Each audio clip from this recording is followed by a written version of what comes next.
ফারুকের গায়ে আঘাত করেছে, ওই হাত আপনারা ভেঙে দিবেন।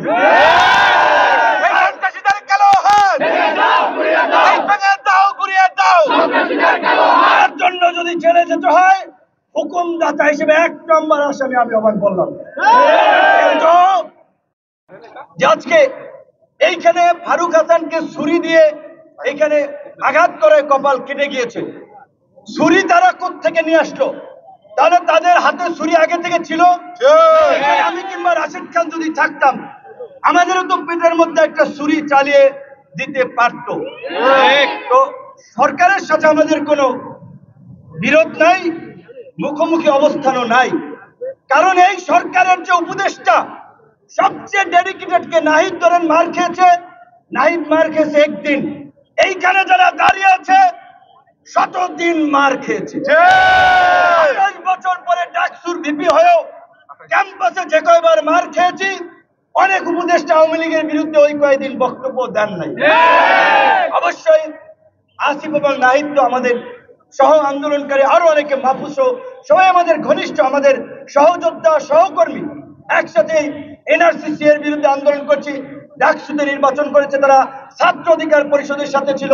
আমি তো শুধু বললাম এই কারণে যে এখানে কয়েকজন এই আন্দোলনের যারা ফ্রন্ট ফেজে ছিল তাদের ডেডিকেশন আছে, ত্যাগ আছে। আর কিছু হচ্ছে মৌসুমী নেতা, শুধুমাত্র 10-12 দিনের মিডিয়া কভারেজে এখন বিশাল নেতা হয়ে গেছে। তাদেরকে ঢুকাইছিল ছাত্রলীগ আন্দোলনের গতিবিধি পর্যবেক্ষণ করার জন্য, আন্দোলনে স্পাইগিরি করার জন্য। 18 জুলাই যখন কথা বলি যে ভাই এক দফার বিকল্প নাই, এক দফা ছাড়া এই জাতির মুক্তি নাই, হাসিনা পিশাচ হয়ে গেছে, হাসিনার পতন ব্যতীত আমাদের মুক্তি নাই, প্রত্যেককে জেলে যেতে হবে। তখন বলে ভাই আমরা তো এক দফার জন্য আন্দোলন করি নাই, এটা কি উচিত হবে? এরকম এখন 2 একজন ব্যাপক বিপ্লব হয়ে গেছে, অথচ ফুল ছাত্রলীগের এজেন্ট হিসেবে এখন যাই হোক সোশ্যাল মিডিয়ার কারণে ব্যাপক পপুলারিটি হয়েছে, সেলিব্রিটি বনে গিয়েছে। কিন্তু তাদের পেছন দিকে একটু তাকাতে হবে। হঠাৎ করে চরিত্র বদল করলেই বদল হয়ে যায় না। তো গতকালকে এই আহতদের এবং বিশেষ করে হামলায় ফারুককে যারা আহত করেছে, আহতদের ব্যানার এসে, আমি জানি না এটা সার্জিসকে বলতে হবে, এখানে জুলাই মুভমেন্ট ব্র্যাকেটের জার্নালিস্ট নামক একটা হোয়াটসঅ্যাপ গ্রুপে সার্জিসের ফরওয়ার্ড করে একটা মেসেজে সাংবাদিকদের কাছে চক্ষু ইনস্টিটিউট হাসপাতালের এই দুর্বৃত্তদের নিউজ কভারেজের একটা মেসেজ আমি দেখতে পাচ্ছি।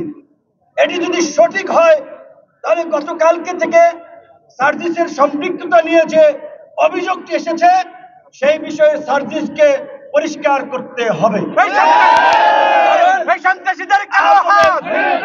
যেহেতু আহতদের চিকিৎসার জন্য ক্ষতিপূরণ দেওয়ার জন্য জুলাই ফাউন্ডেশন গঠন করেছে, সেটার তিনি দায়িত্বে আছেন, তাহলে তার সাথে এদের একটা সম্পৃক্ততা স্বাভাবিকভাবেই আছে।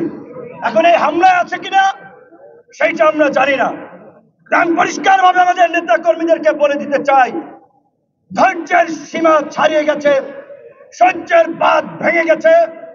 আগামী 24 ঘন্টার মধ্যে এই হামলাকারী শরীফ, হিল্লোল, তনয় সহ সাইফুল সহ যারা চিহ্নিত হয়েছে তাদেরকে যদি প্রশাসন গ্রেপ্তার না করে, যেই হাত দিয়ে ফারুকের গায়ে আঘাত করেছে ওই হাত আপনারা ভেঙে দিবেন।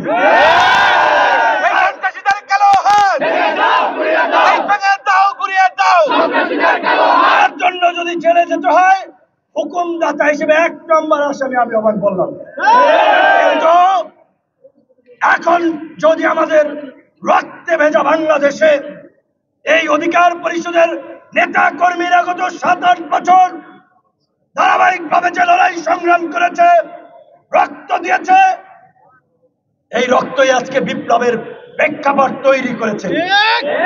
আমরা উপদেষ্টা হই নাই, সরকারে যাওয়ার জন্য আকুপাকু করি নাই।